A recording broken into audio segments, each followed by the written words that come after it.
2, 1. Hey, ladies and gentlemen, welcome back to another episode of the Segment Podcast. I'll be your host, Mark Hill, and today we have a special guest, and I'm so excited to bring him on. We have the one, the only, the magical CaliradoKid. Here he is, ladies and gentlemen. Gorgeous. Look at that beautiful man and that beautiful mustache. Yes. Chat's already getting rowdy, by the way. We just got underway and chat's getting rowdy. Let's settle down, guys. Settle down. Yeah, we already got MTV Rad Dad going, ooh, baby, baby. There he is.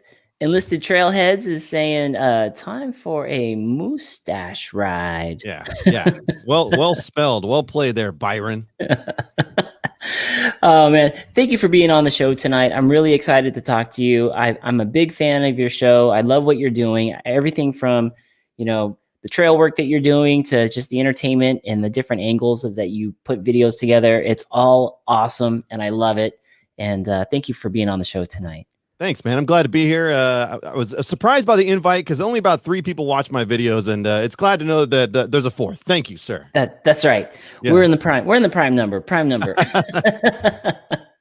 Man, it's going off already in the chats. Aiden Watson said, sick hat. Yes, CaliradoKid by Joey Yates on the show. Yeah, bud. On the show. Guys, this is going to be pretty loose today. So if you guys want to just chat in some questions while we're talking, but we're going to really try to dive in and get to know who the CaliradoKid is. So with that, if you've seen his stuff, you know that it's funny, it's positive. He's doing some great things for the mountain bike community. But who is the CaliradoKid and how did he get onto the mountain bike scene? If you could take us back to where that started. I'm going to take you way back to about, I don't know, I guess about 3 years ago. And maybe even less than that, actually. I haven't been in the mountain bike game that long, actually. It's interesting, how that all comes about. But really what it took was a spark. And it took a spark from probably a guy who got more people into mountain biking than anybody in history, BKXC, right? As soon as he got, I grew up with Brian. We're not going to talk about that. But the point is, as I started watching his videos and stuff, at some point in my life, I was like, that actually looks really awesome. Maybe I'm going to jump into that. And I finally got a mountain bike and got into mountain biking, and the rest is history. I mean, all it took was a spark from one person to kind of show you the way. And it was really interesting. You think about what he's done and how many people he's got into the sport. And I was one of them. And I'm sure there's thousands and thousands of people that have gotten into mountain biking because of not just Brian, but a lot of mountain bike YouTubers that have gotten more and more popular. So that was the intro. I mean, just watching YouTube videos and then deciding to take action. Really, that's really what it was. And then jumping into mountain biking and seeing people creating content. And I was like, you know what? That looks like a lot of fun. And so I started doing that. And here I am now. Yeah, here I am now. A mountain biking legend. I love it. One of my favorites, if you guys haven't had a chance to see it, I believe it lives on your Instagram, the CaliradoKid on Instagram. It's when you had 1,000 followers and you posted up the autograph table. That was the best. And to be able to draw the sign backwards, I mean, there definitely was a lot of effort in it. And then you even made some comments on there. You're like, I hope you guys appreciate how much effort goes into this joke. Dude, I literally spent 30 minutes setting up a terrible joke and to get looked at awkwardly from my neighbors. All right. So let me set the scene on this. I hit 1,000 followers on Instagram, which means nothing really. I mean, 1,000, who cares, right? So my wife and kids were gone for the day for whatever it was. And so I go into the garage and I pull out a 6-foot table and I go out and fold it out in the front yard. And then I write a sign. Okay. I write a sign that says 1,000 followers and I tape it up, and then I get the camera and I get a tripod and I get it all out front and I set it up. And then I realize that the words are backwards. So I have to write another sign. I write 2 signs and there's still screw ups on the page. But so I set that up and I set up the camera to have the 1,000 subscribers in frame. And then I proceeded to sit there for 12 minutes in my front yard, just like talking to imaginary neighbors. And my real neighbors, I kid you not, I could see doors opening in the neighborhood, just kind of, how they peek out just this screen door, just looking at me like I'm an absolute maniac because I'm sitting there just like yelling at like nobody. And to me, it was hilarious. And it was on a whim. Like I didn't really put much thought into it other than I knew I was going to do it once I thought about it. And then it was like, let's go. That was the funniest thing because it was like a live. I think it was like IG live, and I'm looking at it trying to figure out what's going on. I'm like, what is happening here? It was a slow burn. Yeah, and then you're like, doing the autograph sign to like imaginary people. Like, oh yeah. That was so It funny. was a slow burn. It started off real quiet. It was one of those situations where people logged in live and you could see the numbers come up and then go down real quick. So like, this is something I'm gonna watch. Yeah, this isn't. I'm not gonna like this one. Oh, Uh, yeah. So that's how that no, went. that was good stuff. So it's things like that that the Colorado Kid is doing. So make sure you guys are checking it out. And one of the big reasons why I wanted him on the show, because he brings a breath of fresh air to mountain biking. Because after all, it's all about fun. We're having a good time. And to go back to your intro into the mountain bike world, BKXE was able to kind of motivate you to get on the bike. But were you already an outdoorsman before that? You know, it's funny because I was at one point, but I found myself kind of getting into not a rut in life. Like, rut sounds bad and devious and whatever else, right? I think what it was is I got in the habit of just getting home from work, sitting down, watching TV, doing right. There was not a lot of adventure happening at that point, and I mean, it took that spark, and it was essentially the catalyst for everything else that happened, basically up until this point, right? So getting back into mountain biking, you know, gave me that love for the outdoors again, that I used to go camping and stuff with my parents when I was a kid and stuff. I still liked being outdoors, but I wasn't fully committed.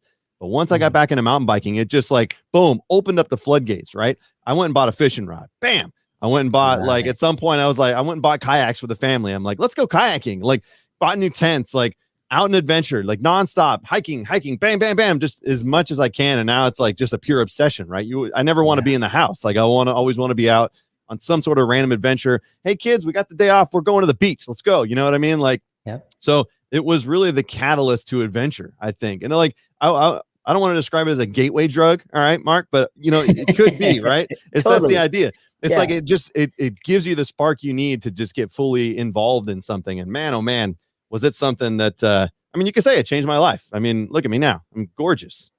Wait, it has Definitely. nothing to do with my looks though. No, I'm a little bit Definitely so. tanner. I'm tanner than I used to be. Yeah. One of the best looking men in the YouTube mountain bike scene, Colorado Kid. Yeah. But so when you go back to that time, and you know, I think a lot of us get stuck in that. I don't know, rut's a hard word to say, but you know, we go through college, we get a job, we get a family, and then time just starts to run out. Like you go from Mhm. having all this time to hardly having any time, and before you know it, you kind of put yourself into a couch corner. And thank goodness for folks like BKXE or people who are out there kind of motivating others to get on the bike. And I feel like the bike is one of those things that just helps you get back in tune with, you know, that 12-year-old Colorado kid. Like jump on the bike. It's going to be fun. There's lots of stuff to do.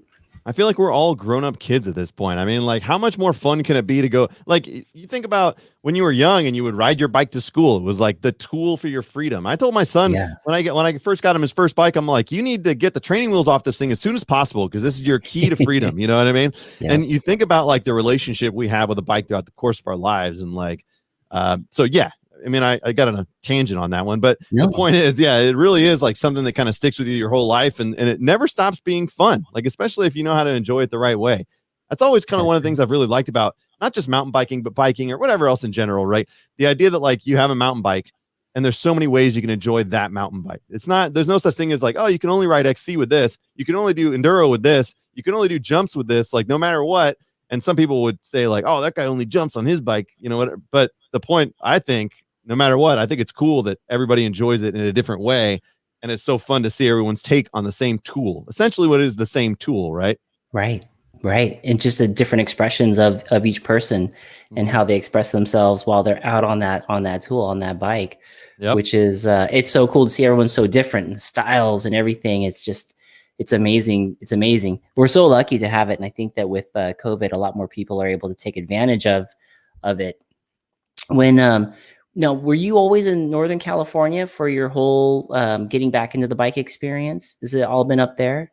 Yeah, so it's funny because when I moved to Colorado, I grew up in the Sacramento. Well, not in the Sacramento area. I grew up in Fairfield, which is about 45 minutes south. We're going to talk regional. Nobody really cares. But anyways, I grew up in the kind of Northern California area, and I was, you know, I had a hardtail at one point, but it wasn't until I moved to Colorado where I was like, it's probably a good opportunity to learn how to snowboard. So when I got to Colorado, that was my priority. I would go like every other weekend with my buddy, and I learned how to snowboard in Colorado. But what kind of dum-dum doesn't learn how to mountain bike while he's there too? Because I sure didn't.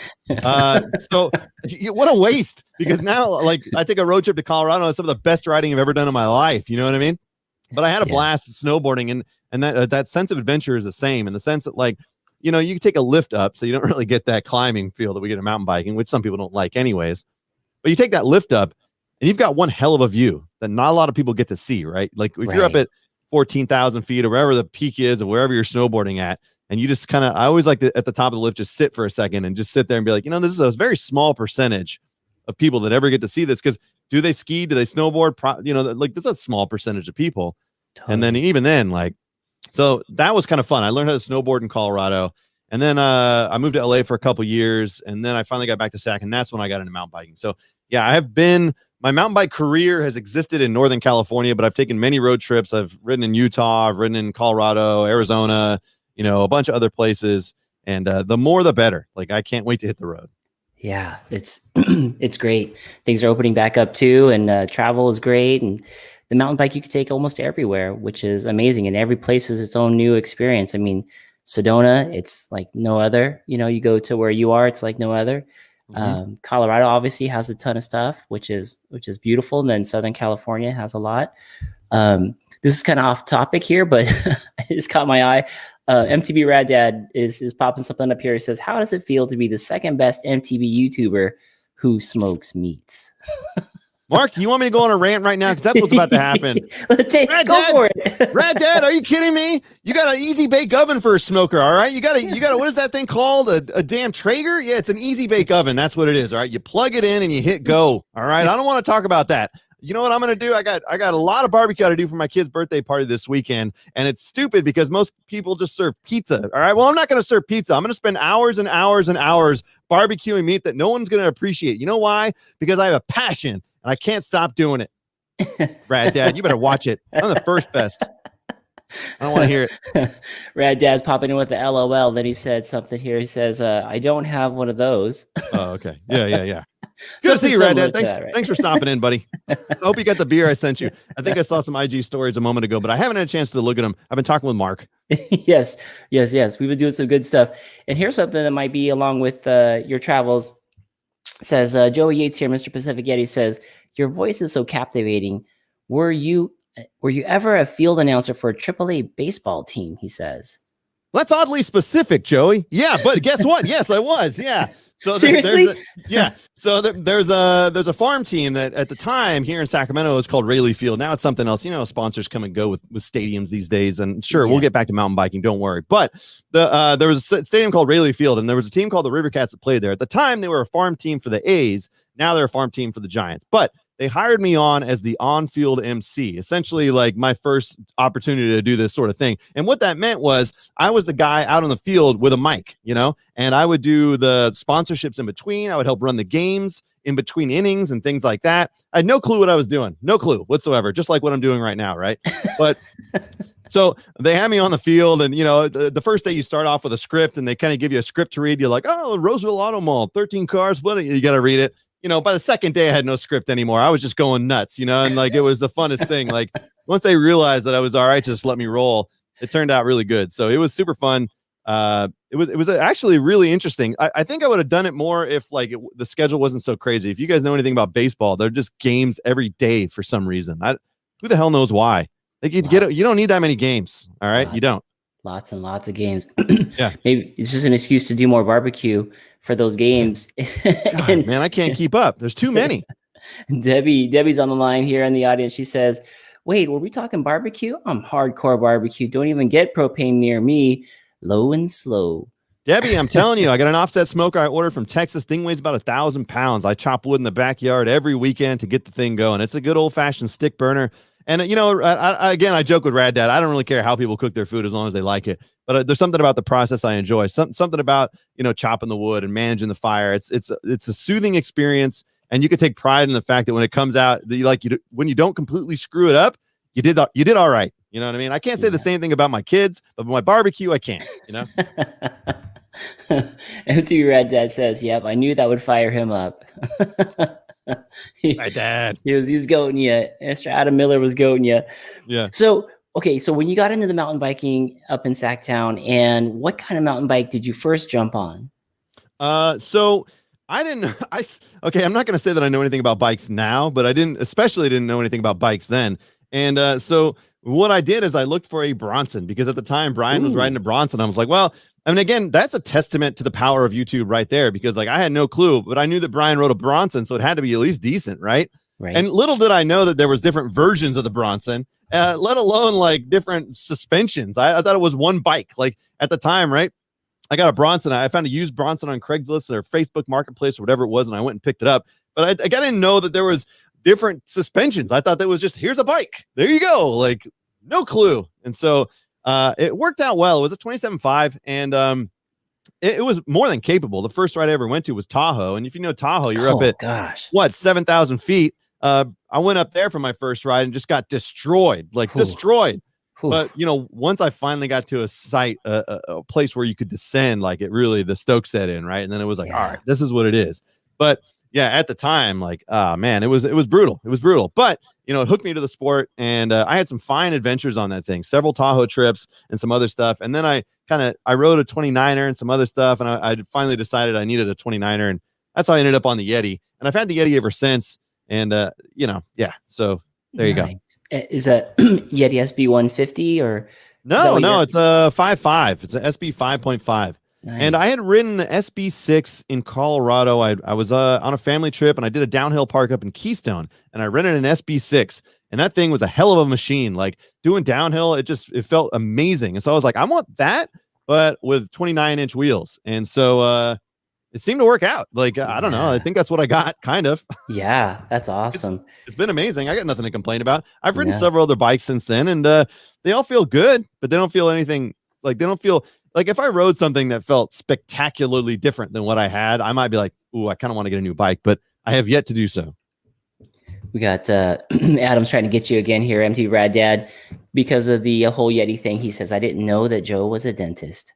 Dude, you can, I mean, like, obviously, that's a great, like, I still love that. But when you're looking at Specialized making a Levo for $15,000, I think we're out of the range of that joke now. You know, like, come on. Yeah. $15,000? I know. I don't want to talk about that. We'll be talking about it all night. But $15,000? Yeah. And you see him out there and you're like, holy cow, there's one. There's another one. There's another one. What the there's heck? endless amounts of money in the world, and I don't have any of it. What the hell happened here? Damn it.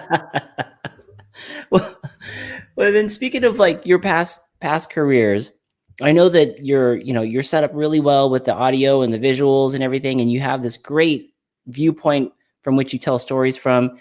You were talking about, I think you were telling me you were once a broadcaster or broadcast director, or Well, I've got a storied past in the broadcast industry, and I was only on air for a short amount of time. Realistically, the way it started, I was in college. I needed a few extra bucks. So I thought, you know, to me, radio, like, it was awesome. Like, there's still mystery behind it. Now I know everything about it. So, but it's still a fun industry to be in. But at the time, I was like, I just want to get in there. So I worked in promotions, which is, you know, you go out to concerts and events and you set up tents. And I was never on the audio side at the time. But then I was just like, I found out I had a natural knack for equipment. And so, like, I've always been a tech guy anyways, right? With gaming machines and Xbox and PC. Like, I was all like, so I kind of had a natural knack anyways. And so I eventually worked my way into broadcast engineering, which broadcast engineering is essentially the building, maintaining of we're the guys who make radio work. Like, you know what I mean? Like, we put in a new liquid cooled transmitter the other day, which is, you know, $150,000 rig that you got to throw up and hook up to an antenna system. I'm finishing out some studio builds right now.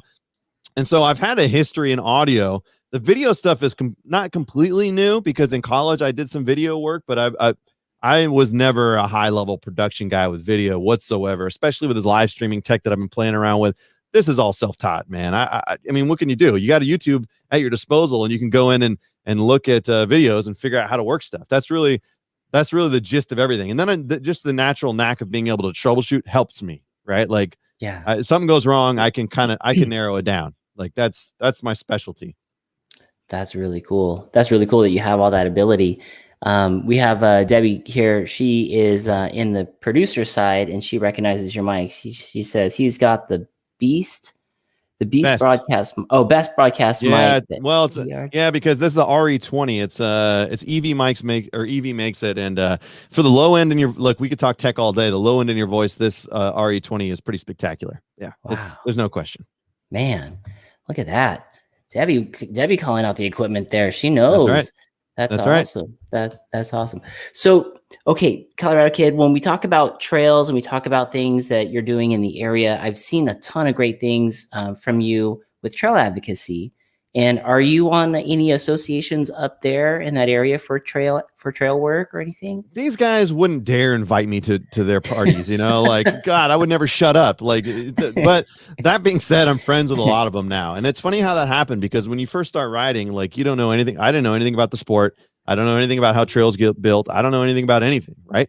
And so over time, it's turned into this like fun adventure of not only meeting people that help make these things happen, but being able to contribute. Right. And so the only reason I did my first official trail day was my buddy Todd, who is now known as Todd the Saw, which is probably the greatest achievement in my channel, by the way. We were talking the other day. I was like, no matter what I accomplished with this channel, the fact that everyone refers to you as Todd the Saw is probably the greatest thing that'll ever come out of this Colorado Kid YouTube page. So fun. But the point is, he shot me a message. He texted me. He was like, hey, man, there's a trail build day going on tomorrow. Fat Track's putting it on. And I was like, yeah, my schedule's free. I'm coming. And so I was like, I brought loads of camera gear. I was like, I'm going to shoot a video too. That sounds like a great time. And these guys all look at me like I'm a maniac, because at this point, like Ryan from Fat Track and some of these other guys, Matt and stuff, they don't know who the hell I am. I just show up with a ton of gear, a drone, a bunch of other stuff. They're like, who is this guy? You know, and they probably looked at my channel. They're like, he's only got like 1,000 subscribers or something, right? Like, it's just super stupid. But doing that day and learning how to build and seeing what it takes. And they had 2 crews working that day. It was pretty interesting, because you had 2 volunteer groups pushing from both directions to build a trail in a day. Like, I mean, there's still refinement that needs to happen. And as I learned how the clearing needs to take place and all that stuff, but it was amazing. So I ended up doing another day with Bike Sum, and we did an educational dig day. And that was super cool, because they spent a little bit more time kind of fine tuning like drainage and how to understand that. And then, you know, we did another one with MTB NorCal. So the build days are super interesting, and I like every aspect of the sport I've discovered, because that was as fun to me as riding, like just getting out there and building. And I don't know if you guys haven't done build days, I'm telling you right now, it's just as fun as riding. And maybe you have to have a different type of mentality like I do. I don't know, but it was fun, because you get to hang out with your friends and you get to contribute to a sport that you love. And like, I don't know, you know what I mean? It's like, it was awesome. Yeah. And then when you get to see people riding the finished work, I mean, that's satisfying, you know, see people having a good time and riding on there. But can I say something? All right. Like, I got featured on the news because of that video. All right. And, yes. And you want to know what happened? Okay. I sent them the video because they wanted a video footage so they could overlay over the interview. And you know what happened? All the footage was of Kyle riding. That son of a bitch. Unprofessional Kyle. God. And so now everybody thinks I'm a buffoon when it comes to riding a bike. Like, I would have been shredding sick. I would have been making dope faces at the camera. Like, it would have been like, you know, instead I have a slow motion shot of him bunny hopping over nothing. Like, it was, I'm not going to say it's the biggest regret of my life, but it's up there. All right. It's up there. Here's footage of the Colorado Kid right now. I want you to get me this clip later, and I'm going to send it to him. All right. We're going to have to get that clip and put it on the Colorado Kid's Instagram there. So we can tag Kyle on there. Say, this is Kyle. This is unprofessional Kyle. Unbelievable. Unbelievable. And you're the one that had to show up for the media shoot, right? So what was that, like 4:30 in the morning? Because it was dark. Oh yeah, it was early. You want to know a behind the scenes story on that one too? Yeah. So I meant to, I was actually going to shoot a small video of that, because I thought it'd be a cool little piece to put on the YouTube channel. But Marcus Allen turns out to be really interesting, and he's involved in several films. He's produced 4 films so far. He's working on more films. And so him and I just really started talking about like Hollywood and like how that all functioned and worked. So instead of me like pulling out my camera and stuff, we ended up just talking a lot of the time between breaks, because we would do an early hit, 15 minutes in between the next hit and tease and all this stuff. And so we did a bunch of stuff that morning, but the highlight of that was when the actual station, if I found out later, because somebody captured this for me, but on the screen it said, on the lower thirds, the ticker down below, it said like professional mountain bike rider, CaliradoKid. And I was like, yeah, yes. Finally. So that's my, if I'm going to make a t-shirt, I'm probably going to put that on there, like CaliradoKid professional mountain bike rider. I mean, it's there. But after the broadcast happened, because we were using our lights because it was so dark out there, I went to go start my truck. My truck battery was dead. So Because you use the lights on your truck to light up Yeah. the Yeah. stage, so to speak. Oh God, yeah. So I had some random dude drove by coming into the state park that like was nice enough to pull over and jump me because I had something. I literally had something somewhere to be at like a half hour after the broadcast. I knew I was going to be tight, and my battery died. Oh my gosh, But I man! made it. I made it.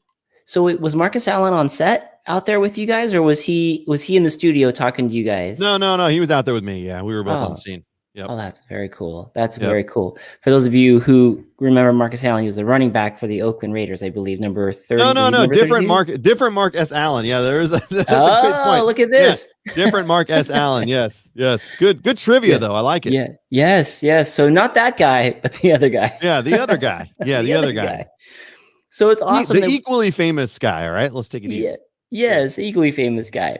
So you do a lot of great things for the community mountain biking, and what you also did this big thing called Dirt Days here recently. Tell us a little bit about what that was. What is it? Because that was a big event.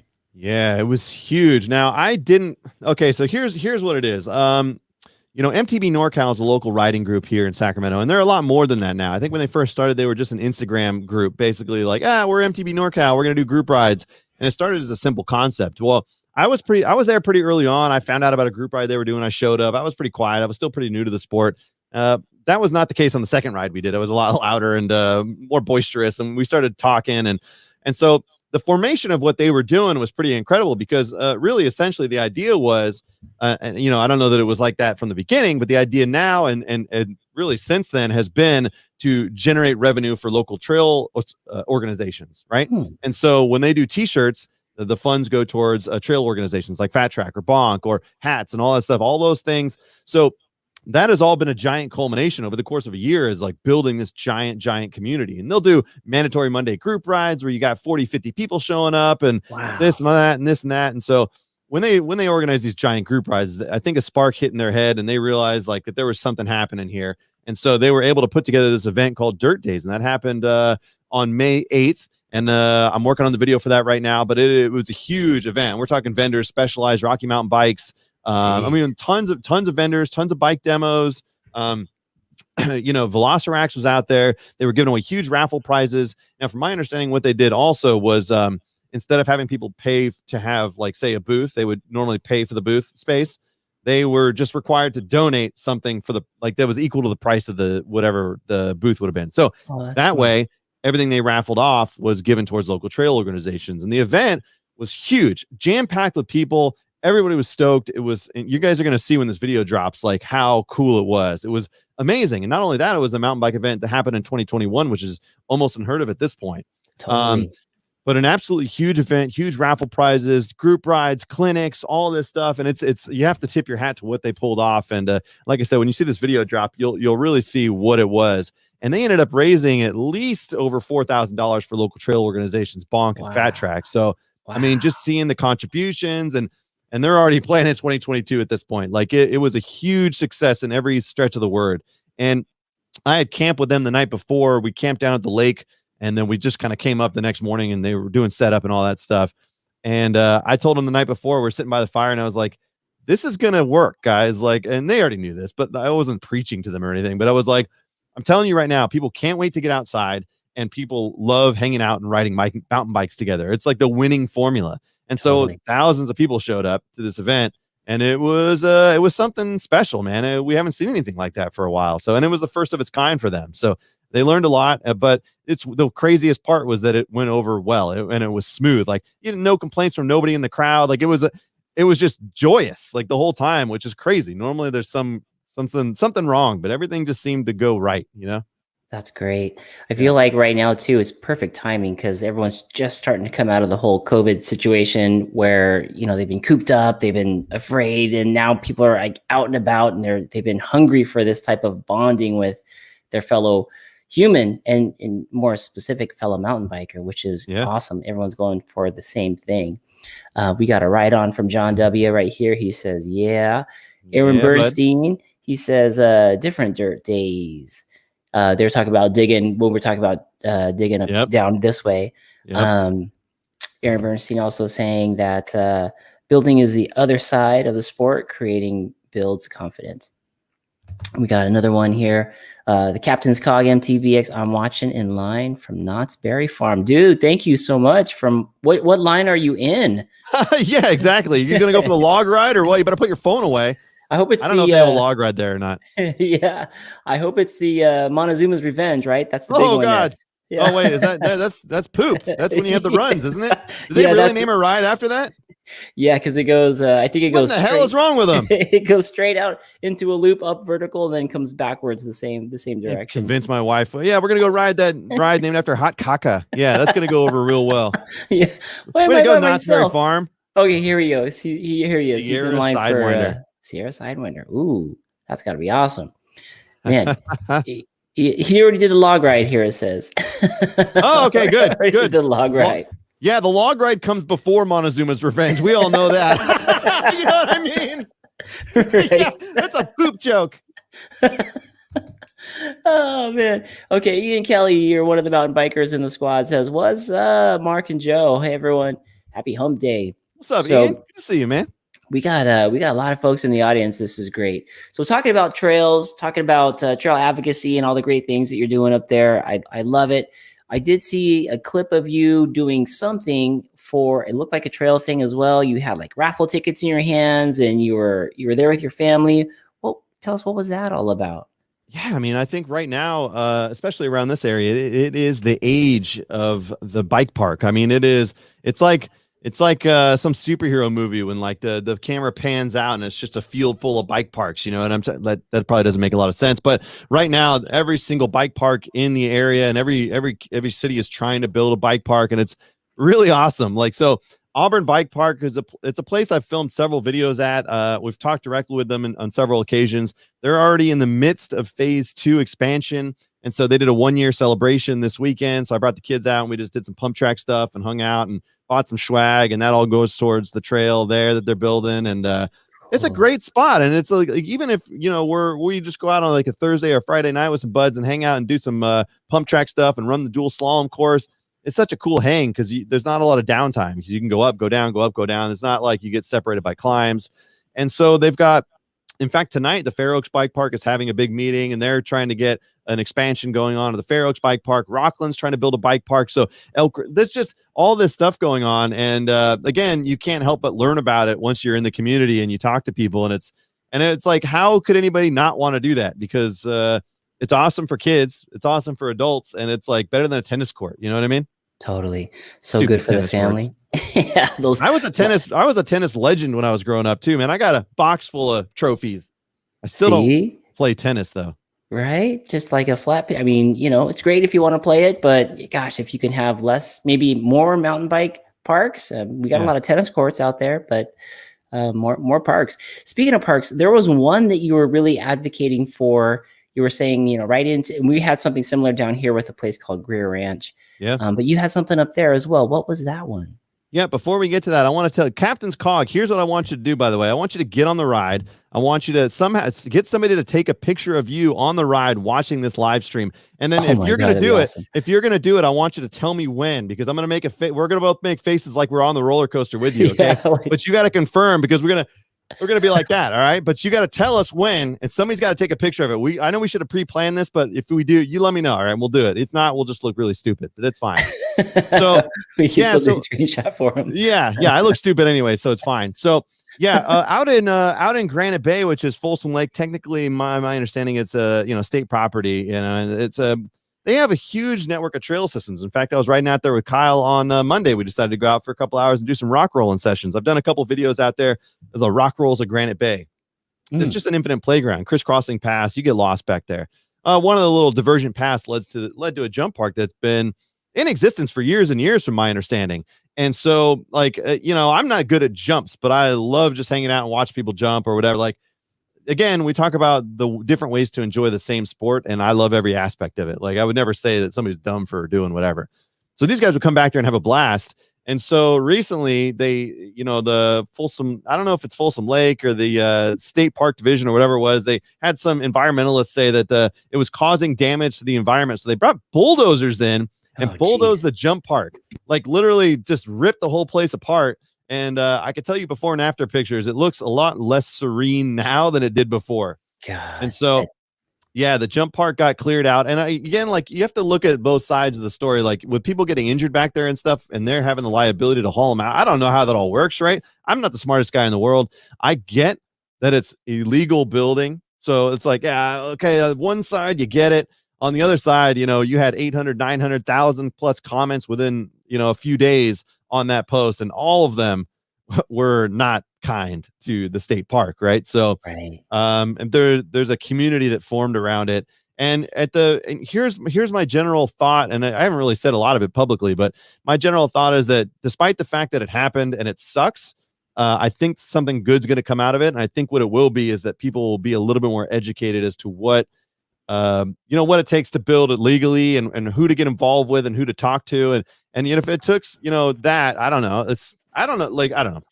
I'm not a Yeah. smart guy. Don't listen to what I say, but I'm just saying that the silver lining is that there is more education in the community than there was before, I think. And even from my perspective, I know more about what's going on out here now because that happened. So it's been a spark, and there's doing a big group ride on Saturday, kind of like a protest ride essentially, and all this stuff. So it's what it's done is cemented the community, and it's brought them even more together. So it's like, it's like, what's that thing? Some movie where it's like, if you strike me down. No, it wasn't. It's not an Australian accent. If you strike me down, I'll be more powerful. It was Obi-Wan Kenobi. What kind of accent was that, Mark? No, from Star Wars. If you strike me down, I'll be more powerful than you ever could have imagined. Right? That was how it goes. Yeah. Somebody in chat help me out. What's wrong with you guys? Why did I do an Australian accent? I don't know, but I was believing it. Good God. Get it together.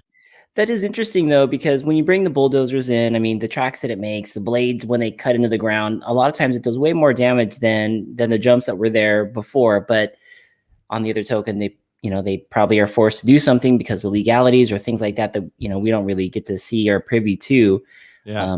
But in a way, like you said, it's the silver lining is that it gets attention and that there's education that comes from it, and organization comes out of it, and then something good comes from it, because people are still going to want to ride there, and they're just going to figure out the best way to do it, working with an association or the land manager or whoever's out there that'll make it all happen. So maybe a little bit of pain, like you said up front, but hopefully something good. And they did several news stories. KCRA came out and did a report of the initial destruction and saying like, oh, punk kids are back here on jumps. And then the local organizations reached out to the news and they said, can we counter that point? And they're like, yep. So they came out and did another story with Auburn Bike Park and with Fat Track. And it was basically like, here's why everybody's upset. And so it was a cool countermeasure, which you don't see very often in the local news, because generally local news is just fluff. Unless, of course, they have the Colorado Kid on, which they did. Yeah. You know what I mean? That is awesome. I love it. Have to have insiders in there making noise. Yeah. That's good. That's good. So speaking of trails, so we're on the topic of trails. When the Colorado Kid grabs his mountain bike, his Yeti, and he puts it in the back of the truck, where are your favorite trails? Where could we most likely see you if we're out there in the wild? Where would we see Colorado Kid? So it's funny because like a lot of the riding I do is simply limited by the fact that I have to get back to my family at some point and can't ditch them the whole weekend. So like otherwise I'd be taking much longer trips to go to a lot of different places, and I like, that's kind of like it's kind of I get like kind of handcuffed to that, not in a bad way, but it's like, I don't want to come back at 5 o'clock every day over the weekend. So I have to do something that's close. So a lot of that ends up being Granite Bay is my regular ride. The Darrington Trail system, which is out in Salmon Falls, where we've been building those new trails. I actually really like that area. It's not like a super hardcore downhill, although there's some stuff that's being built back there. It's a little gnarly. Biker, aka Robert, knows what I'm talking about. But the Darrington Trail is one of my favorite. It's an out and back it's kind of XC. It's just up and down, but a good little chunk and stuff like that, and a scenic view of the lake. And it's a great pedal for 16 something miles. And it's like it's great. I like those rides. So but then there's stuff like we're booking a Downeyville trip, which is Downeyville's legendary downhill in the area. We're going to be doing that in June. I'm going to be going down to SoCal. I think I told you in July. I gotta firm up those dates because everybody's talking about Sky Park. So MTB and Alan and I were talking about it, and it sounds like Rad Dad might be involved. You might be involved. So it looks like we might have a mighty crew on our hands. I just got to lock down a date and let everybody know and figure out what's what.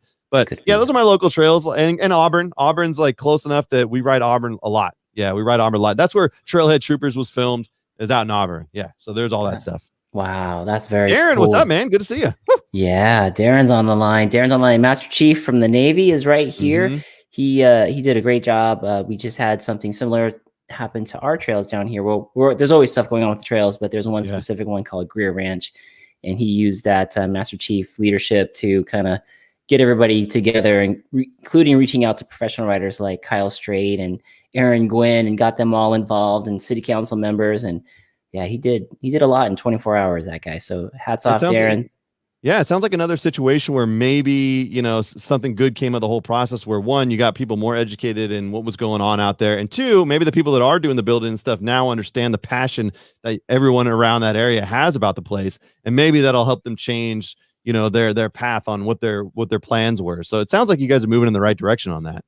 Yeah, we were happy with the outcome, and actually learning who the land manager is going to be great, because now we have somebody to focus on building a relationship with, and getting the associations together and a committee to kind of talk about why the trails are the way they are, what they mean to us, which ones can we save, and get protected and sanctioned, which would be cool, super cool. Yep. Speaking of cool, we got some cool guys here on the line. The Trail Dogs is a group of fun riders down here. They said, "Hey man, we'd be in too. Sky Park, it's awesome." Yeah, but I like their logo's awesome too. I love the neon. I'm all about like cyberpunk style design and stuff like that, man. I dig it. Yeah, they're working on some secret stuff. I think they'll be coming out with some great stuff here in the near future as well, which will blow our minds. Scouts Out is up in the Central Coast area. He's on the line. He says, "Heck yeah, Sky Park looks awesome, man. If you can come on out when we're there."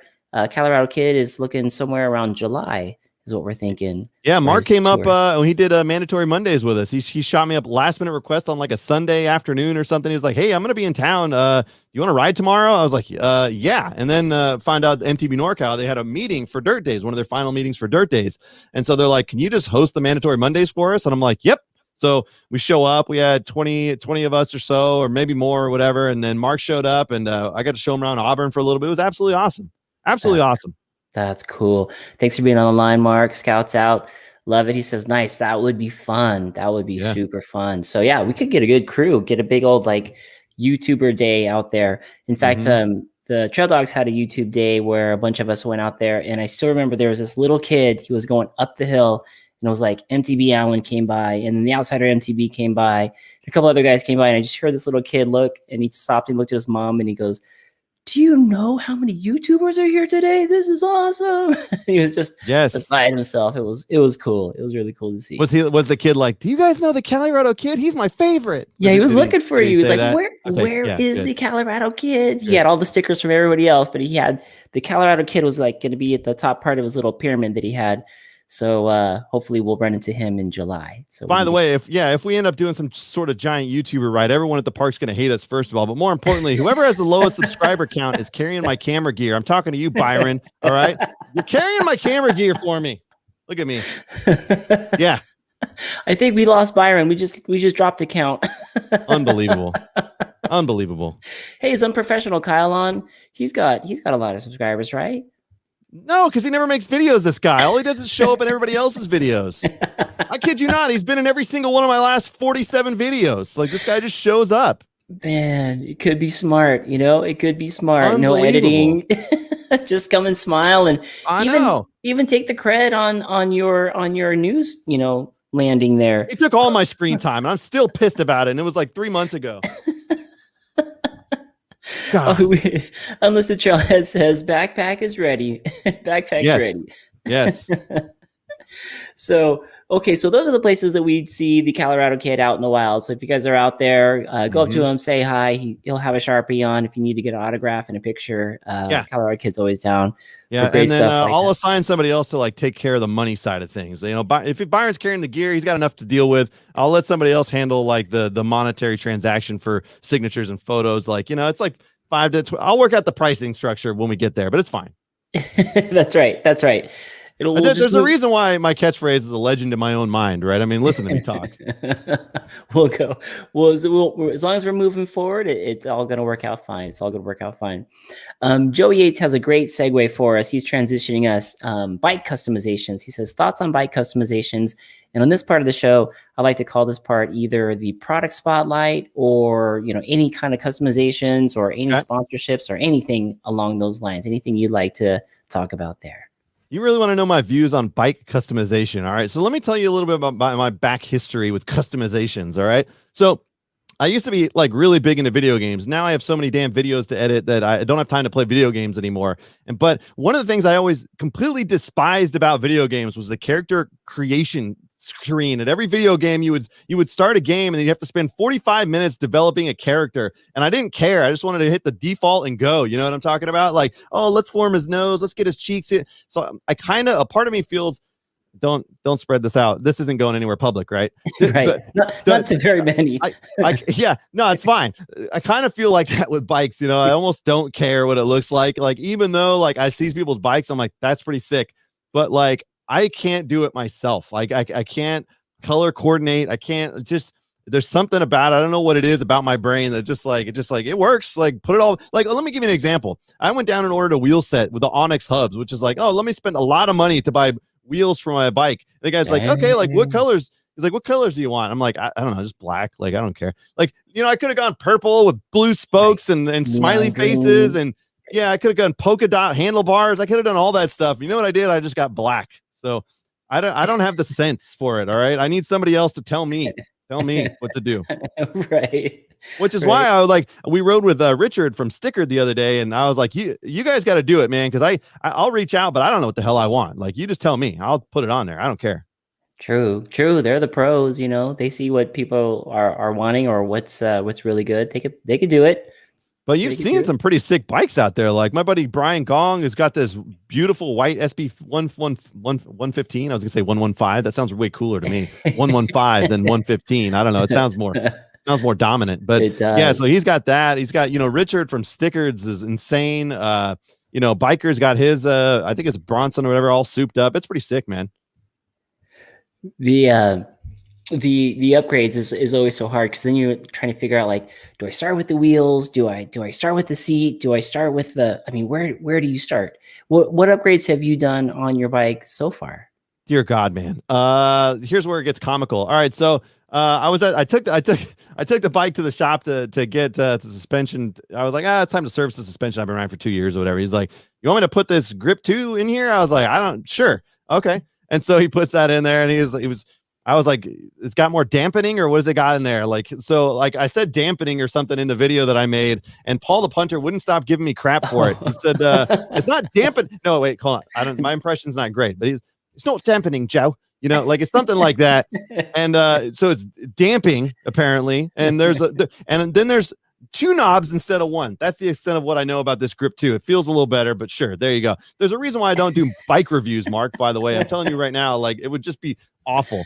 Maybe there's a market for it though, because I don't know what I'm talking about. Whatever. And then so I got the grip 2 damper installed. I did that, and then I put the Onyx wheels on there, or the hubs. So nice. I will say the addition of the Onyx, what I wanted out of that, and I finally learned what the terminology was, is I wanted the engagement, right? Like my old ones were just, there was that little like free fall. It would be, yeah, it was just too, and it started like, the more that I knew what it was, the more it annoyed me, you know, and every ride I was just subconsciously thinking about it. So I finally was like, I got to do it. So I ended up I got those because they're silent, and I was like, oh, that seems good, because with all the videos I make, that way there's not a buzzing in there, and if I'm talking, and then I kind of changed the whole way I make videos, so it doesn't matter anymore. Anyway, I was like an idiot. Yeah, but I did discover the first ride I ever went on with these things. It was pretty cool because basically I went on this ride in Sly Park, and there's a trail called Trail 8. It's a sanctioned trail out there, right? Not the unsanctioned trails. Sanctioned Trail 8. And I was by myself. And so I'm on this trail, and the bike is completely silent. Ooh, nice. See what I did with my voice there? You know, just draw them in, draw them in. But it was a totally different experience on the bike, because before it's like, and you could feel that vibration too from the hubs in your pedals and stuff. But these are super smooth on roll, and like, so I was just floating through the trees, and it was like, because a lot of times we're on group rides, so everybody else has got their noisy ass hubs. But when I'm riding solo now, it feels a little bit more connected to nature than I used to be. Like, which is maybe not what a lot of people are going for on their really expensive hubs and mountain bikes, but to me, it was like floating through the forest, man, and it was like, I had to stop and just kind of enjoy it. Like, it was really interesting. So wow, those are the 2 major ones that I've done. Major ones. That's a cool experience. And I just got turned on to those silent hubs that have instant engagement. There's a place here, a local place called Spoke X, and they specialize in all kinds of wheels and hubs and everything like that. And that is very cool. That is very cool. The quiet instant engagement, man. I didn't know anything about it, but like you, once I learned about it, then I started riding my bike, and I was like, dang it. I think I need that instant engagement.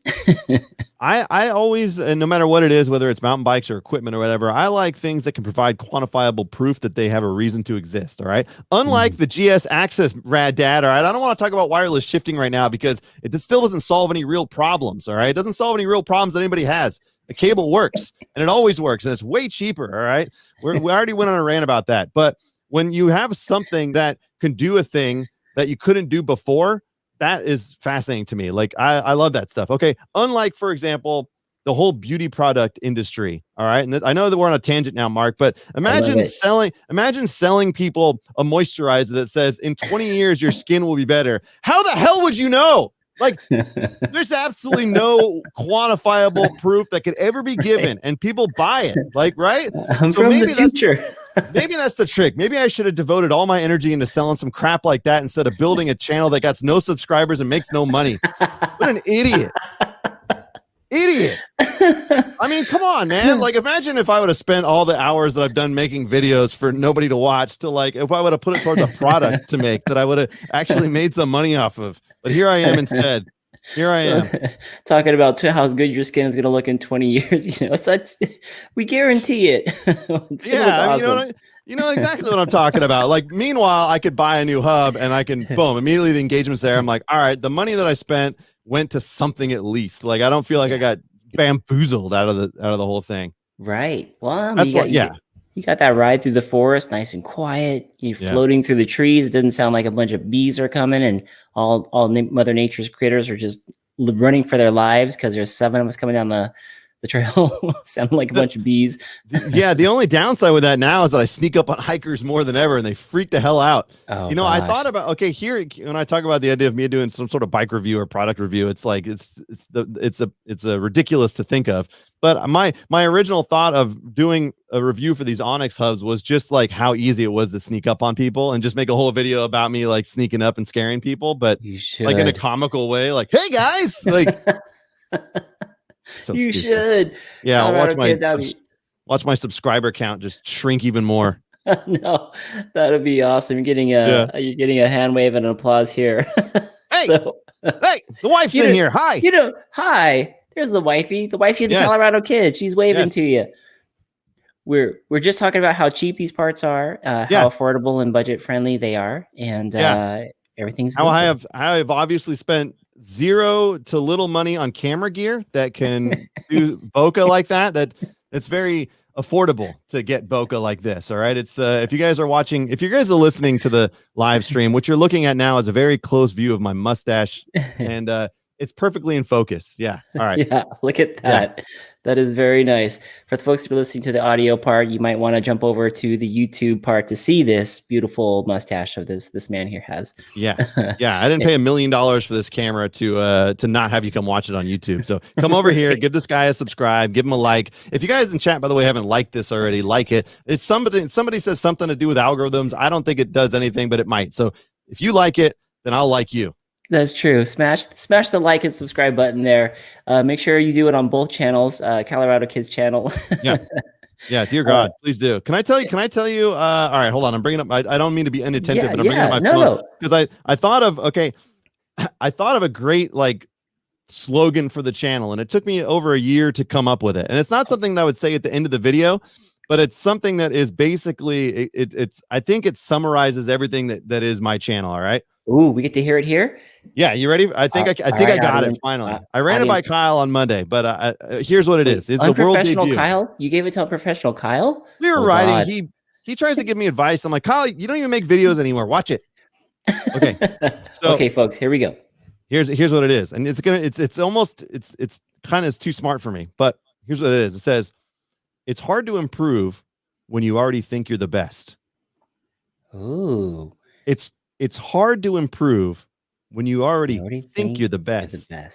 It's that mindset. Boisterous stuff, right? It's like where you're like, oh yeah, it's like a joke. It's still a joke, but I don't know. It's a little deeper. It's it's hard to improve when you already think you're the best. You know, Yeah. it's like I'm a buffoon for thinking I'm the best, but sometimes the fake bravado can give you real bravado. Have you ever heard of Totally. that, by the way? Because you're a motivational guy, right? Like Totally. sometimes that false confidence can breed real confidence in a situation, and that could be in a job interview. It could be in anything. And I'm a firm believer that if you come in with, even if it's fake confidence that you're the best, it'll come out a little bit that way. And somebody go, hey, that guy's got some confidence, you know, Yep. guy, girl, it doesn't matter, right? Like, That's right. tell me about it, Mark. What do you think about that? Am I wrong? Nope, you're right. Absolutely.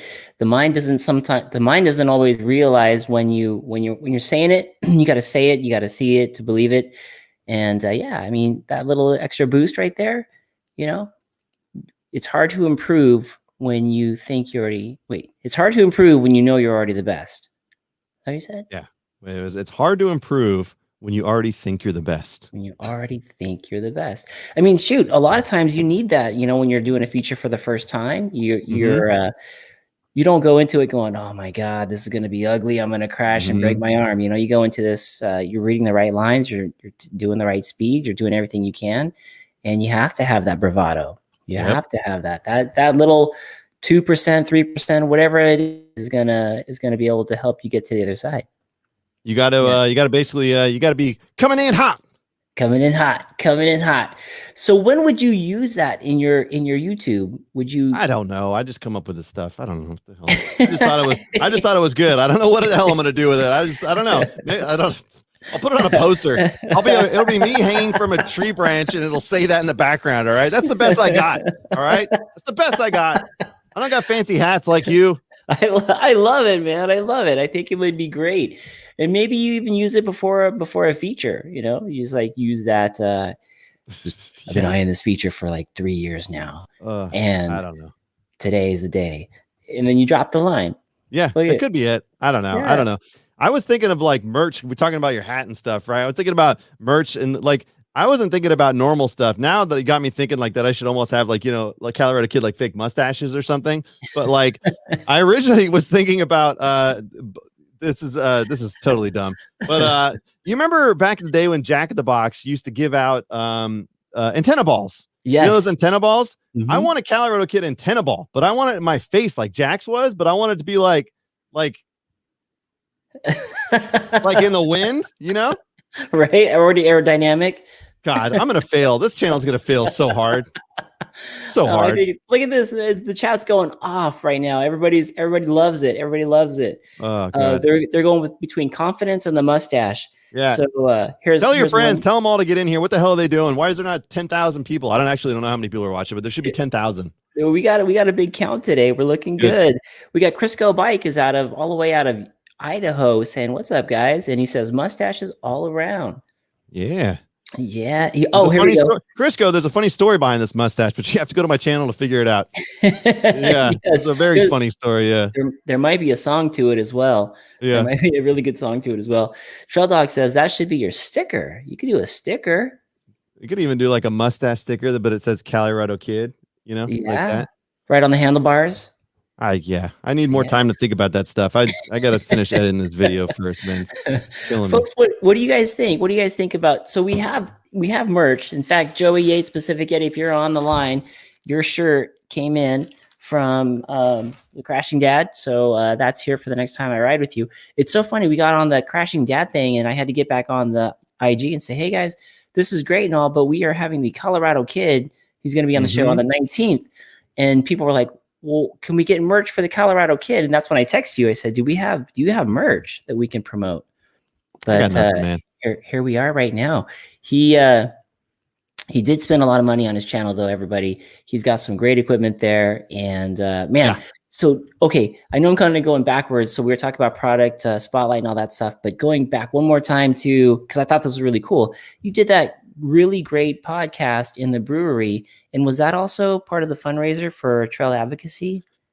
No, really what that boiled down to is, again, I've known Sean and Don and Shane and Brian and the guys involved with MTB NorCal for a long time. And when the event was coming up, basically the way that it boiled down is I had a live stream before that, and it was another big live stream. But I said, like, after I do this one, I want to do one with you guys just to talk about dirt days. Cause it was like, this is another great opportunity to put you guys on a podium and talk about the event and get people excited about it. I mean, again, I'm a relatively small channel, but when I'm pulling 50, 60 viewers for a random live stream, that turned out really well, man. And, Yeah. so I was able to bring some people in and they said, I was like, hey, let's do a live stream about dirt days because it's coming up next week. And they're like, what about if we do it from a brewery?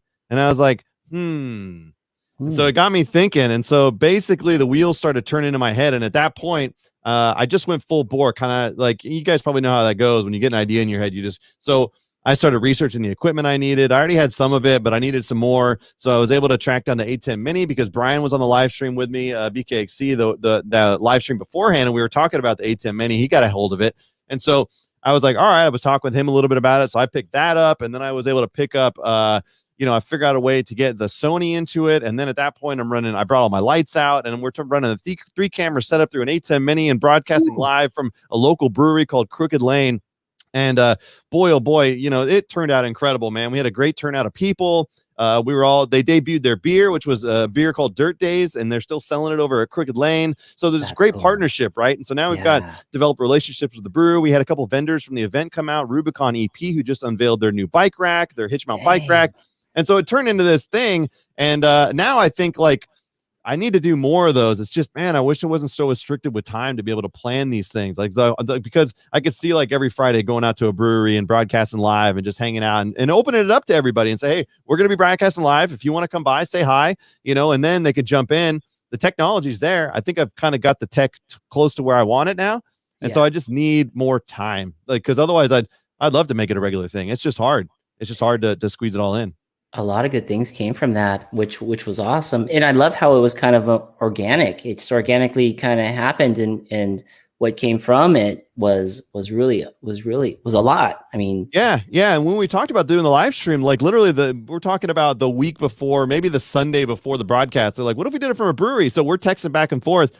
And I'm like, they're like, okay, let me check with the guy and see if we can make this work. And then maybe Monday morning we found out that like we were actually going to be able to do it. And I was like, holy crap, I better start tech testing. So basically anything I was doing with my channel at that point was on hold because I was getting all the gear. I literally had my office here full of everything I needed and bench testing it. Like all three camera setups. I was recording. I was trying to get it to where I could manage latency and all that other stuff. And then I had to see if during the live broadcast, I could manage multiple cameras while being the host and while being all this stuff. And so I was managing everything. And once we got to it, it worked out great. Like it took me a few minutes to kind of get used to managing camera angles. But once we were unrolling and rocking and rolling, it turned out fantastic, man. It was such a cool event. And yeah, that really promoted Dirt Days, which turned out to be a huge event, not because of my live stream, but it was a great, it helped. And it was a great supplement. It was a great opportunity for us to all hang and powwow before the show anyways, man. It was awesome.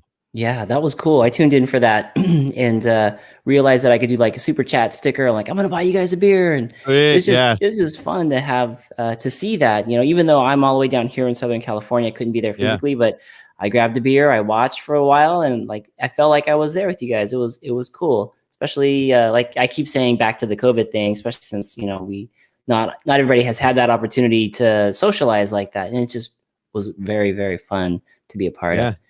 Yeah, it turned out pretty amazing, man. We were proud of it. And again, relationships were built. I went back a couple of days ago and picked up, I reloaded on beer because I was out of it. And they gave me a discount, Mark. Look, nice. I made it.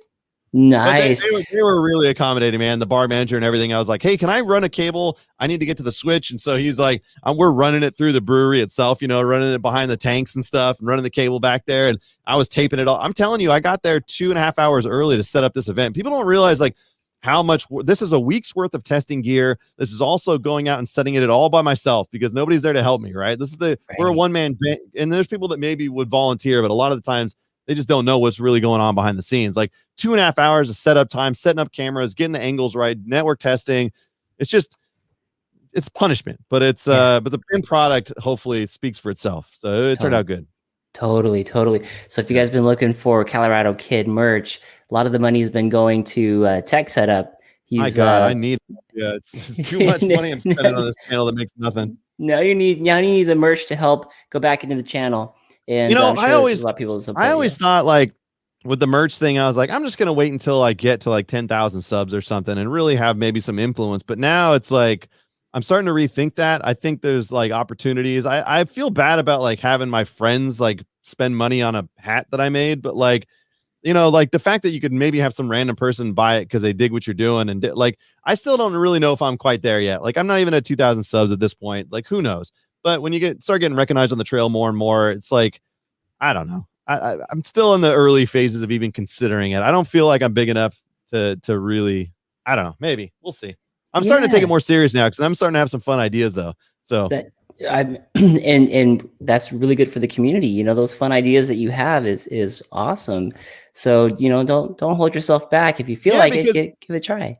yeah, because then you see people doing it, and I'm like, dude, I want to rad that hat. And so, like, I would buy it. Like, I'm gonna buy this stuff anyway. So I'm like, all right, well, it doesn't really matter. Like, if as long as it exists, like somebody'd be digging it, scouts out, Yeah. whatever. Like, so I don't know. For some reason, I was thinking it needed to be based on something else, and it didn't need to be. So I don't know. I need to start thinking about it in the background and at least come up with a couple clever ideas. I think Yeah, it'll be unusual.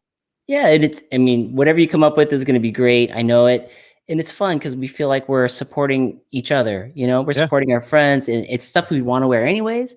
So it's in the mountain biking realm, and to know that we're supporting somebody is also very Yeah, cool. but if you see my IG stories and all that stuff, I call it the merch apocalypse of 2021. I mean, basically everybody and their mother is coming out with merch, and I'm going broke. All right, I can't put up with it anymore. My kids are sleeping outside in a tent. I had to kick them out of the house because I needed a room for all this mountain bike merch. All right, I got Crashing Dad shirts and biker hats, and I got man, it's just it never ends. Yes, I know. It doesn't. Chat's going off right now. They're talking about designs and merch, and just as let's see, MT Brad Dad saying something about his logo. My thing with merch is I want to have something that's not just my logo. I know, and that's what's cool. Like again, for some reason, I was always thinking it was based on something other than like I was like, oh, let me just get bigger. But now, like, I don't know. I feel like people somehow know who I am. Like, so I don't Yeah. know. Maybe there's something to it. Do I'll think you about it. do you have people coming up to you out on the trails, saying, "Are you the Colorado Kid?" or anything like that? Have you had that What happen? way more than you would expect. Yeah. In Yeah, fact, I got stopped by a big group Monday. We were in Nevada City for dirt days, and it's weird, man. I got recognized by at least 20 to 30 people taking pictures with me and stuff. And like, so that's cool. it's a different, like, I don't know, like it's expected, you know what I mean? But no, Yeah. it's definitely different. And seeing that you have that reach, because I still like I got like very little subscribers still at this point. But if you look at the amount of people that watch a video, say for example, put that Pacifica video out, 6,000, 7,000 views, which still isn't that That much. that But was a rad video. but Yeah. those people haven't subscribed, right? The percentage of people that are subscribed versus whatever. So it's the constant struggle to scrape your way to success with subscriber counts. But like a lot of people watched it. And so like, you got 7,000 people plus that like know that video and know that I made it, but then, they're like, I don't really want to. So maybe there's more reach than like, I think of a subscriber count of whatever, like I'm sub 2,000, I'm close, right? But like, oh, 2,000 people know who I am. That's not true. There's a lot more that watch our videos, right? Right. Right. That aren't subscribed, watch your videos, watch Rad Dads, watch Scouts Outs. There's more people than just the people that subscribe. I think there's a substantially smaller percentage that actually jump in and hit a button because it's very difficult. It's a I difficult thing know. to ask, apparently. It's definitely the magical question, like the Yeah. unicorn, 90 for my channel, for example, is 95% of the people who watch it are not subscribers.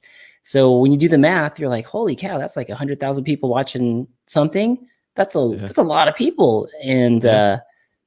well, why won't they hit the button? You just never know. You just never know. Maybe they're not signed in, maybe they're not an account, who knows what it is. Yeah. Who knows? Yeah. Who knows? Yep. It's like, But it's and again, cool. it's like not the biggest deal in the world, but when people say we hound them to hit subscribe button, I don't know. Like, I'm a numbers guy. I don't know. It seems, I don't know what Yeah, it is. It's just something. it is. I mean, part of the YouTube game is to have subscribers, right? So the more subscribers, the better. MT Rat Dad is on that boat. He says 97% here. So yeah, we're Yeah. all kind of going through that. But what's cool is to see, like, when you're not expecting it, you just see that reach. For example, for you, the 30 people that came up to you and recognized you out on the trails. I mean, I'm sure that made their ride to see you out there, getting Yeah. It was pictures pretty with fat. you and saying Yeah. hi. Yeah, it It's was interesting. Like, and I'm always still just as boisterous in person as I am here. You know what I mean? So like, I'm happy to chat generally. Um, but it's like, yeah, it's super interesting because like I had a guy come up to me in Nevada City that told me like oh, he's like, oh, you're the Colorado Kid. Like my son and I are riding here today because of the video that you made or whatever. And I was like, whoa, That's I never awesome. like I didn't really know what to say to that. So that's different. I mean, I usually apologize. Like for a long time, I would apologize. People say, "Hey, I watched your video." I'm like, "Oh, I'm sorry, man. Sorry about that." Like, but now, like when some of these videos, I'm putting so much work into it. I'm like, please, I'm glad you watched it. Yeah, thank you. Yeah, yeah.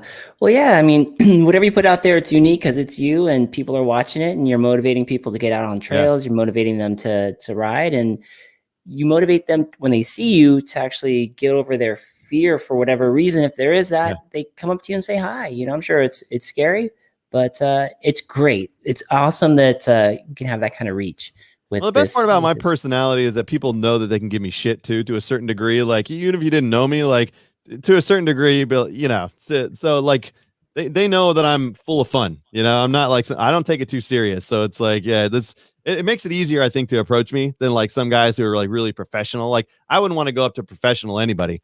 Uh, but like for example, like Right. I've worked Hollywood events. I worked broadcasts in the Super Bowl and stuff like that before, and there were celebrities all over the place. And there was only two that I talked to, and that I really wanted to talk to. One of them was Ryan Reynolds, and at the time he was just about to release Deadpool. And this is again, we're gonna get back to mountain biking, guys. But he was just about to release Deadpool, and they fought for that movie. They leaked the footage to get it made, and I was like super juiced for the movie to come out. And he was in between press junkets, and I was like, I just wanted to stop him and say thanks for the work you put in on it. You know what I mean? Because I was like, That's without cool. that, the movie wouldn't have got made. I was like, dude, I just dig the work you guys put in to make that happen. And that was a simple conversation. I was like, that's all I wanted to say. Thanks, man. Appreciate you. And then, Yeah. of course, Jeff Goldblum. I had to hang out with Jeff Goldblum for a little bit, Oh and yeah. that guy was the nicest guy on the planet. I was like, hey, all right, I don't take pictures with people. All right, Mark, I'm telling you right now, like I don't care. What is the picture going to do for me? All it is me bragging that I met that person, right? So, in general, but I had to take one with Jeff Goldblum. I was like, hey, Jeff, can I get a picture, man? Like, can I please? And he's like, That's cool. for you, anything. And he puts his arm around me, and we're just here. I was like, oh, all right, yes. So that's That still a cherished photo because it's just like, I don't know, there's something about that guy. There you go. Yeah, he's very special. Jurassic Park and all the different other things that he's done. That's a great. What were you doing in LA? Were you I know this is probably part of maybe your broadcasting scene back then, or what was it? Yeah, so I was kind of working my way up in this company. And so like I was in Denver, I was with them in Sacramento, then I moved to Denver to help them build out a facility. And it was interesting because the facility we built was right across the street from the Denver Broncos stadium. So you can actually look on a map, and we're literally across the street. And we used to be the Spanish broadcast for the Denver Broncos. So we Oh, would on Thursday nights, we would just be like, all right, lock the office door, go walk across the street to the stadium and go hang out at the game. And so I'd be in the press box, and they had a free food, and you'd walk past John Elway in the hallway and stuff and say what's up. And geez. so we'd be hanging out, and that was pretty awesome. So I was in Denver. I built those facilities out there, and then after about a couple of years, our son was born in Denver when we first moved there. And so then a position opened up in the same company, basically to go manage the corporate office audio, the network audio, like basically the big facilities for the company.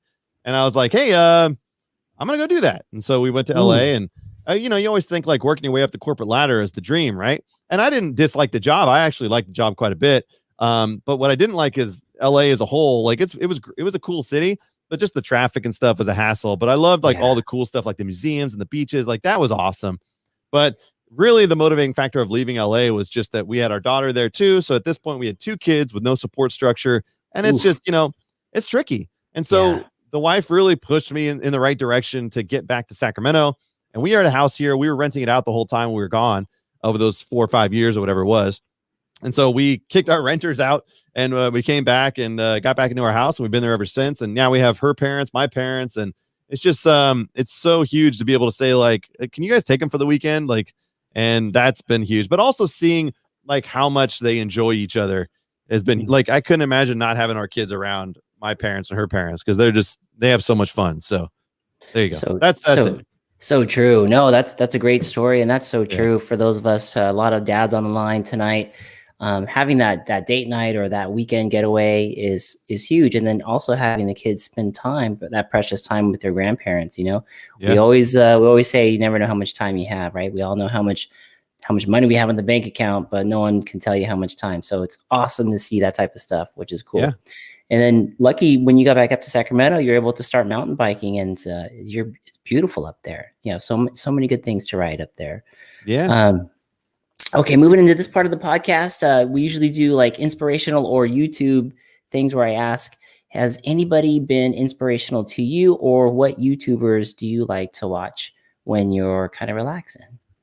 I jump around quite a bit with YouTubers. I obviously watch a lot of mountain bike content. I like to see what people are doing and kind of, just like see different spaces. Like this is the guy, Dustin Klein. I don't know if you watch Dustin Klein at all. He's not necessarily a mountain biker, but the style of videos he shoots is really interesting. It's a different take.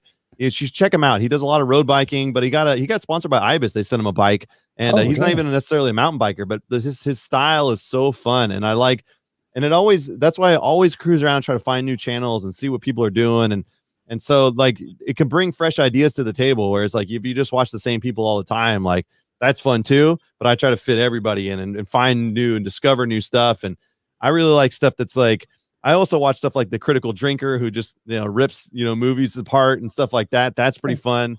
There's a vast array of YouTubery that I get into, man. It just depends on how much time I have to watch, which is not a lot these days. Yeah. Do you ever find yourself playing YouTube just so that you could hear it, but you can't really see it because you're doing other things? Yeah, I've got YouTube Premium, so like I can actually, prior to like doing podcast stuff, I could just play it on my phone and drive to work or whatever, and still have like the biker bar on or something, right? But then you just do it to a podcast app. So that's pretty that's nice. when people were asking for my live streams. They were asking for it in podcast form, and I was like, oh yeah, I would just kind of listen to them on YouTube. And I was like, I didn't even think about that. So I had to figure out how to load stuff to iTunes and all that. So I figured that out recently. Oh yeah. That's great to have, and it's a great way to absorb information through that. How about people of inspiration? Has there been like one or two people that have been inspiring to you in the mountain bike industry? I mean, obviously Brian BKXC, because just seeing, again, that was the spark that kind of formed it all. And, like seeing that you could do it, and, having the slogan of just being like, hey, go out and get out and ride. Like, go do it. Please go ride something new. Do this. And it's like, you see something like that. And that really, made me want to get involved. And then, like in terms of big inspirations, I don't know. You see what like somebody like Single Track Sampler did, where you get a lot of flack for like not doing the weekly stuff anymore, and you go and take time to produce a really amazing video and story, and then release it, and people are like, oh, he's not around anymore. But then like he drops a video and it's 1 million+ views because it was handcrafted, and he's working on a new skill set and learning new techniques and learning to improve a craft. So there's that's all like great stuff, because like I can totally relate now. Every video I do, I try to like learn something new, and I'm not anywhere close to being great, but like I try to learn a new skill. I try to stretch a new part of my brain and like improve. And I don't know, like it's that constant, what would you say? The constant pursuit of excellence will constantly drive you. If you're never happy with the result, like I don't know, it's hard because then you can't really ever enjoy it, but I don't know. That's something. No, it's true. It parallels what we do with our sport too. In mountain biking, there's always that constant progress. There's a reason why you want to beat your time. You get a new PR. There's a reason why you want to stretch yourself, and it's that hunger. It's great because we can satisfy it in the sport, and we can satisfy it, in our lifestyle as well. So through things like this, through YouTube and podcasts, and putting out content. So I think it's great. Yeah, I never would have pulled off a live stream like I did in a short notice like that without like having this obsession, like this like pure obsession to figure out how to make it work and teach myself how to live stream from OBS, from nothing to something within a few days, and do it live at a brewery where there's no room for error. You know what I mean? Like, that's so crazy. So it's like, but again, it could have been a situation where we're like, oh, I'm not quite ready, or you can just do it and shut up. You know what I mean? So, I mean, you take that for what it's worth. You guys can sit around and like make excuses all day long, but if you're my constant thing and my saying would be, let me think about this for a second before I screw it up, Mark. All right. If you're not uncomfortable, okay, you're not learning something new. You know what I mean? Yeah. Like, so if you're sitting here, even if you make videos or no matter what you do, like if you're not uncomfortable in a process, like, I don't know how to do that, you should figure out how to do that. Right. And do a new skill. I would tell people like, okay, maybe you've never added music to your video. Maybe try to work on ducking your audio underneath your voice and add that. That's a new skill. Boom. And then work on maybe how do you do a J cut or something. Like, there's always like, you've never done it, try it, like, and start doing new things and improvising and like, no matter what. And that's just not in making videos. I'm very specific about that. But, no matter what, if you're uncomfortable, you're probably going to learn something from that experience, in my opinion. So it's like, you can sit Totally. back and just be like, oh man, this is easy. This is going great. Or you can just like push further and further. And those are the guys that like really move forward. So it's like, I'm not that guy, but I'm saying, like, look at guys like Seth and all this stuff. I've talked with Brian about Seth. Seth's an absolute maniac. Like, he never stops. Like, he never stops. Wow. He, Wow. like Brian says, like, and he just had a kid too. And he's like, I was like, did that slow him down at all? He's like, nope. He's just as upset. He's got this personality that won't let him stop. And like, there's a reason why he's insanely successful. You know what I mean? Yeah, yeah, that makes sense. Yeah, like the great Les Brown would say, like, you don't have to be great to get started, but you got to get started to Yeah. finally be great. Yep. And it's just pushing yourself, And Adam Mock's on the line tonight. He's a life coach, and he talks about comfort zone. You could stay in your comfort zone, but you can expand it. It's that stepping up to the line of uncomfortableness to expand that comfort zone, because then something that was foreign becomes easy. It's just, it never gets there if you don't go for it. But yeah. And sometimes we talk about that idea of false bravado, right? That idea that, like, thinking you're the best, maybe you're not, but thinking you're the best, sometimes if you go into a situation you're uncomfortable with, that gets you that little bit to get you over the line. You know what I mean? Like, and pushes you in the right direction. So it's like, all those things compound together. But at the end of the day, it's like, yeah, just do it, man. Just get out there and do it, and push yourself a little bit, no matter what it is. Like, try to always learn something new. Try to always find a way to be uncomfortable. Like, there's no better way to say it. Like, I never, like, when they asked me to host a group ride the other day, I was like, I never really hosted a group ride before, but yeah, let's go. Like, yeah, there's no point in saying no. Like, what the hell's going to happen? What's going to go wrong? What's the worst that can happen? Exactly. I'm already known as a buffoon anyway. So like, it's nothing could possibly go wrong. Everything's fine. It's under control. Everything's under control. Yeah. And you're right. I mean, just being able to do it. And once you do it, I mean, what is it? 95% of the time we all come back and we go, that wasn't that bad. Yeah. That was actually pretty awesome. Yep. Ian Kelly here says, being able to capture what we do on the trail is a huge skill. And I love to see the different personalities and perspectives in the videos. And that's what I love.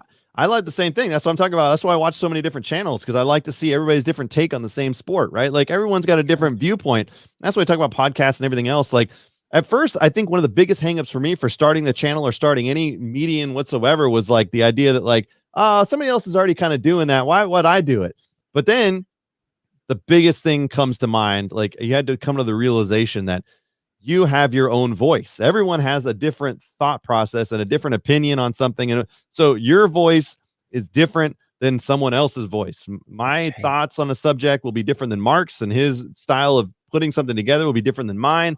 And that's what makes it good. So just because somebody made a bike review before doesn't mean you can't make your bike review, or just because somebody made this doesn't mean you can't make your version of that. And it's going to be different because you're making it. You know what I mean? So it took the realization of that to hit. So I finally was like, all right, let me start this channel.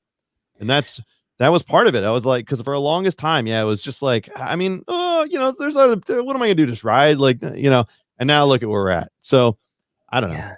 No, that's great. Yeah. You're right. Everyone's so unique. Everyone has their own story. Everyone has their own take on it. And so don't hold yourself back, because it's funny when we get in our heads, a lot of times it's ourselves that are going, that's dumb. I'm not going to do that. When realistically, you end up doing it later and you're like, man, people like that. Or, it impacted somebody. That was great. I should have done that sooner. Paul the punter consistently reminds me that I would have been huge if I would have started 5 years ago, but instead I'm just going to be a nobody for the rest of my life. So he's really good about reminding me of that. Thanks a lot, Paul the punter. I want you to send me this clip too, because I'll get it to him. Yeah. Yeah. He literally says, like, if this guy would have started 5 years ago, he would have been huge. Like, and now I'm just destined for failure. So thanks for supporting me, everybody, but I'm not going anywhere with this. I hate to break it to you. I think you will. I think you're well on your way. The only way I'm going to get big is if I do a bike review, and then I'll get thousands of views and people will filter in and subscribe and love me. Not for a video where I lose a drone battery and spend 10 minutes finding it, which is one of my favorite videos to date, by the way. You're looking for it. I didn't think you were going to find it. And then man, I knew when I was making that video that nobody was going to watch it, but I was like, I got to make it. I have to make this video. I have to. And like, I was just having so much fun shooting it. I was out there for like 3 or 4 hours. It was so stupid. I love that video. I'm proud of it. And Mr. Trailheads goes back to the just go for it. He says, going for it is how I ended up with 3 kids. No, going for it is how you ended up with 2 kids. Me going for it is how you ended up with 3 kids. You know what I mean? Oh, sorry, man. Byron. Sorry to break you the news to you. This is great. One of your kids has a mustache. I'm certain of it. A good-looking mustache and has a keen eye for technology. Yes. Yes. Joey Yates says, I preserved and made it to the end of that video. So yeah, he persevered and made it to the end of that video. So he saw it as well. So you got two people. And then also going back up here, we got John W. He says, hey man, make that subscriber +1. So you got another sub out of this tonight. Man. Love it. Which is awesome. All right. Heading down towards the tail end of the podcast. Just wanted to ask you some funny questions just to see how you answer some of these. Oh God, here we go. Everybody answers these a little bit different. The first one is not bike related, but it's pretty interesting to see how people answer this one. So, CaliradoKid, is cereal a soup, and why or why not? I mean, why the hell not is really the best answer I could give. I mean, it's soupy, it's soup-ish. I mean, why the hell couldn't it be? Now, if you let it sit for long enough, it becomes a stew. So, right, like because Cheerios, you start off with milk and it's crunchy, and then in about the 3-minute and 13-second mark is when it becomes a mushy mess. And then you can take it into a sushi restaurant and they'll say mushy mushy. Yeah, that's all I got. All right. So there you go. So why not? Why not? Is it not a soup? That is funny. That is awesome. Yeah. Okay, more specifically, mountain biker questions. Okay, riding uphill or riding downhill on your mountain bike. Which one do you like better and why? I like both. I would consider myself, and I've said this on several occasions, I am an adventure rider. Like I just like to be on the bike. So the downhill, uphill doesn't matter. If you were to tell me that we would have to go do some mighty climb to discover a lake that nobody sees, I would be more excited than if you told me that we were going to do the most epic downhill I'd ever seen, or maybe equally excited, I guess is my answer to that, because I just like seeing new things and doing new stuff. And so like, and having the camaraderie of a ride. So like, to me, I just like being on the bike. I like to just do whatever. So like, yeah, I don't know if it doesn't sound, it always sound like a politician when I'm dodging the answer. No, it makes sense. All right. It makes sense. Yeah. Uphill, you're talking with your buddies, you're bonding, you're seeing something that you can't see otherwise because you're not just blowing by it at 100 miles an hour. Yeah. You're enjoying outside. You're getting exercise. It's fun. I get that. That makes sense. To be fair, Byron says uphill so he can talk. Yes, I do talk a lot when I'm climbing uphill, and Mark Scouts Out can attest to that because literally the whole climb up Auburn, I was talking the whole time, and people were amazed that I wasn't out of breath. So that's how I get my cardio and my endurance is just talking during climbs. And so I've got double the lung capacity of all you guys in chat. I'll tell you right now. Debbie in the line says exactly. I think she was referring to your nature, enjoying nature there, but either way she says exactly. So it could have been for both points. MTB Rad Dad is signing off, putting his kiddo to bed. So good night, Mr. Adam. Miss you, buddy. We're gonna ride soon. That'll be great coming up this July. Okay, next question is, if you were to start a conspiracy theory in the mountain bike industry or mountain bike world, what conspiracy would it be? Conspiracy theory, other than the conspiracy theory that the Crashing Dad lives in a Hollywood Hills, which is already firmly established and quite possibly confirmed. I'm gonna go with a big one. All right, and this is why I'm never gonna get a sponsorship. There is a conspiracy in pricing of mountain bikes and mountain bike parts right now. It's absurdly overblown, and I'm not going to lie about it, all right? $15,000 for a bike? Get out of here. There's something going on, and somebody's behind it, and I want to find out who. It's the man behind the green curtain, the Wizard of Oz. It could be Crashing Dad for all I know. I mean, maybe all the pieces are going to come together, and we're going to figure out that it was him behind it all. That is a good conspiracy, Colorado. Yeah. That is a very good conspiracy. Oh, my gosh. Well, this has been super fun, man. I loved having you on the show tonight. Is there anything we didn't cover that you would like to just say before we close it? Nothing specific. I'm trying to finish up this Dirt Days video, which is There's a lot of new things I'm putting in from a skill set perspective that I've never done. So I'm trying to finish it. It's been something else, man. And like with the limited amount of time I've had, I've been really trying to push it out this week. I'm hoping to get it out Friday. I got to finish some voiceover work tonight. And if I can lock that down and export and all that, it should be something pretty fun. At least it'll give you an idea of what the event was and what it meant to everybody. So that's really what I'm trying to capture with it. I'll see how it comes out. But in the meantime, yeah, I'm not selling anything. I'm just, I'm just here. I'm just here hanging out. There you go. I love it. I love it.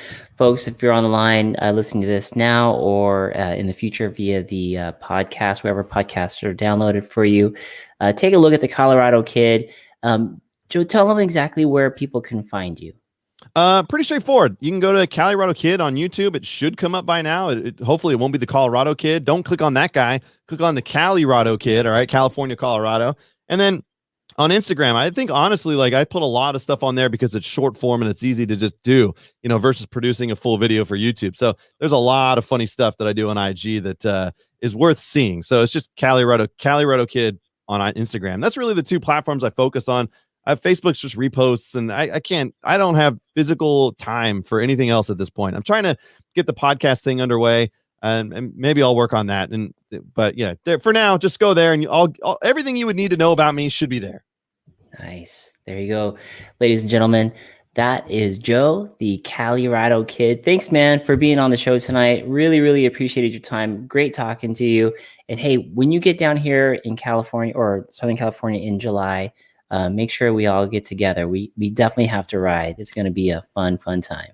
Yep. I better get a lot of screen time, Mark. We'll get you in screen. Lots of screen time with that handsome mustache for sure. Yes. And folks, take a look. Colorado Kid on YouTube and the Dirt Days video that he's been working on for, at least a couple weeks now is going to be dropping here soon. So you don't want to miss that.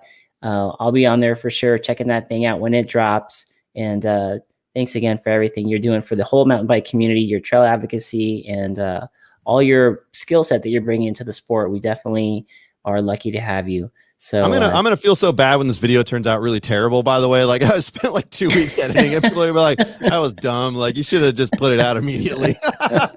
No, it's gonna be good. It's gonna be good. God. Positive mindset, man. When that thing launches, it's gonna be great. It's gonna do a lot of good things for a lot of people. Yeah, well, it's more important that it highlights the event, highlights MTB NorCal, and that's what's important to me. I don't care how it does globally; it doesn't matter. What I want is to show how cool and the amazing thing they did. Like that's so awesome. So yeah, that's what it is, and I think it's a good representation of what it is, what it was. There you go. There you go, ladies and gentlemen.